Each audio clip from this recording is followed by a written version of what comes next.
D. Mengenali proses pembuatan dokumen pengadaan. Di dalam proses pengadaan barang diperlukan adanya beberapa dokumen untuk membantu agar proses tersebut berjalan dengan lancar, sehingga setiap kegiatan yang dilakukan memiliki bukti fisik.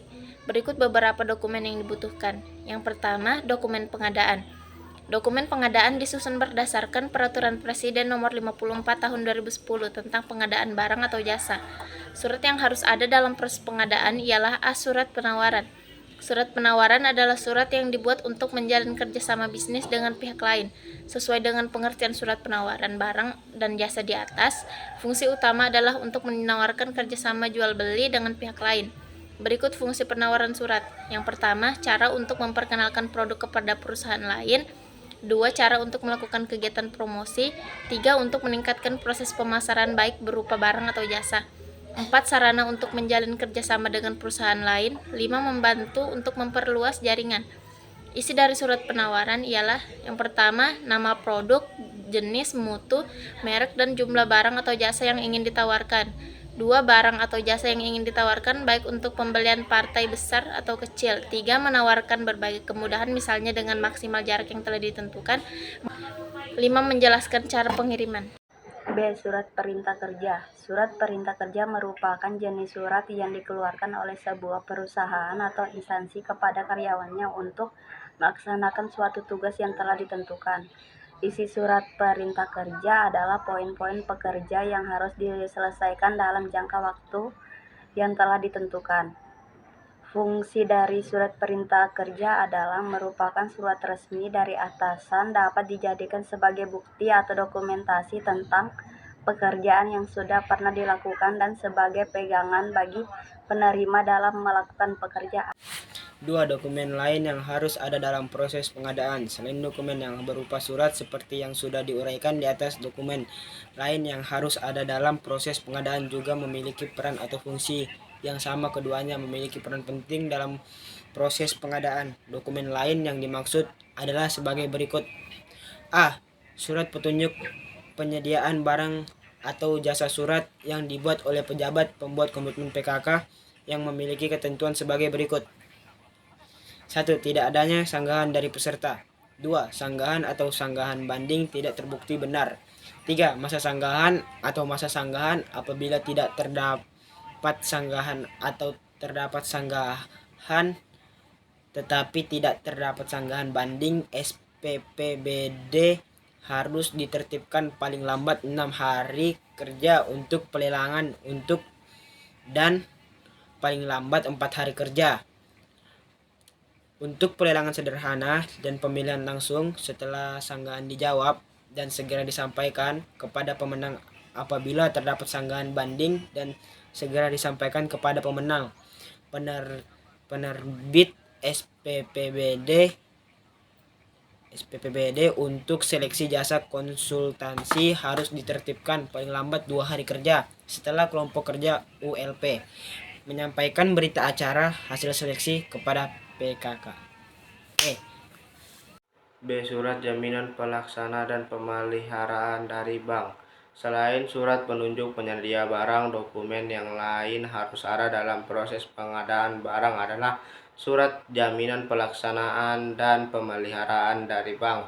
Surat jaminan pelaksanaan bank ditunjukkan kepada pemenang lelang yang sudah ditunjuk dalam SPPB. Peserta berkewajiban untuk menyerahkan surat jaminan pelaksanaan dalam waktu 14 hari setelah SPPB diterbitkan. Surat jaminan pelaksanaan memiliki persyaratan sebagai berikut. 1. Diterbitkan oleh bank umum, perusahaan menjamin atau asuransi. 2. Masa berlaku jaminan pelaksanaan dimulai setiap tanggal pendataan kontrak dan masa berlakunya tidak kurang lebih dari yang ditetapkan dalam LBB. 3. Nama penyedia sama dengan nama yang tercantum dalam surat jaminan pelaksana.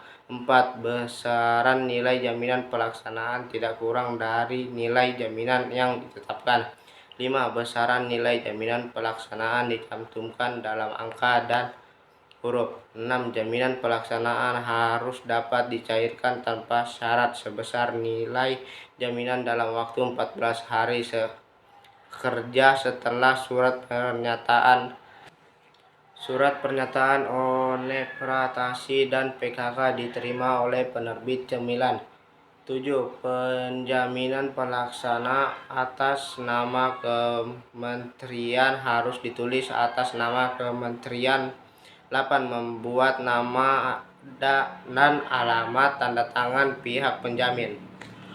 Selain surat jaminan pelaksana dari bank, selanjutnya terdapat surat jaminan pemeliharaan dari bank yang merupakan surat jaminan tertulis yang dikeluarkan oleh bank umum atau perusahaan penjaminan atau perusahaan asuransi atau lembaga keuangan khusus yang menjalankan usaha di bidang pembiayaan, penjaminan, dan asuransi untuk mendorong ekspor Indonesia sesuai dengan ketentuan peraturan perundang-undangan di bidang lembaga pembiayaan ekspor Indonesia. Surat jaminan pemeliharaan memiliki fungsi sebagai berikut. 1. Sebagai pengganti dari sejumlah uang retensi sebesar 5% dari nilai proyek yang ditahan oleh oblige. 2. Jika prinsipal gagal memperbaiki kerusakan atau kekurangan setelah proyek selesai dikerjakan, maka surety company akan mengganti biaya perbaikan tersebut maksimal sebesar nilai jaminan. Dalam proses pembuatan surat jaminan pemeliharaan dari bank, terdapat hal-hal yang perlu diperhatikan terkait dengan isi dari surat tersebut. Isi dari surat tersebut adalah sebagai berikut. Yang pertama adalah surety company dan prinsipal berjanji untuk memberikan ganti rugi kepada oblige apabila prinsipal gagal atau tidak memenuhi kewajibannya untuk memperbaiki kekurangan atau kerusakan yang mungkin timbul selama masa pemeliharaan, sesuai dengan surat jaminan pemeliharaan yang dibuat surety company dan oblige. Yang kedua, jika prinsipal mengganti atau memperbaiki seluruh kekurangan dan kerusakan yang timbul pada proyek yang terjadi selama masa pemeliharaan, maka jaminan pemeliharaan akan berakhir. Yang ketiga, jika jangka waktu pemeliharaan telah berakhir dan prinsipal tidak memenuhi kewajibannya, maka jaminan pemeliharaan akan tetap berlaku sampai batas waktu yang telah ditetapkan oleh oblige dan prinsipal. Yang terakhir, pengajuan ganti rugi kepada surety berdasarkan jaminan dilakukan dalam jangka waktu tertentu setelah berakhirnya jaminan pemeliharaan. Sekian dari saya, terima kasih.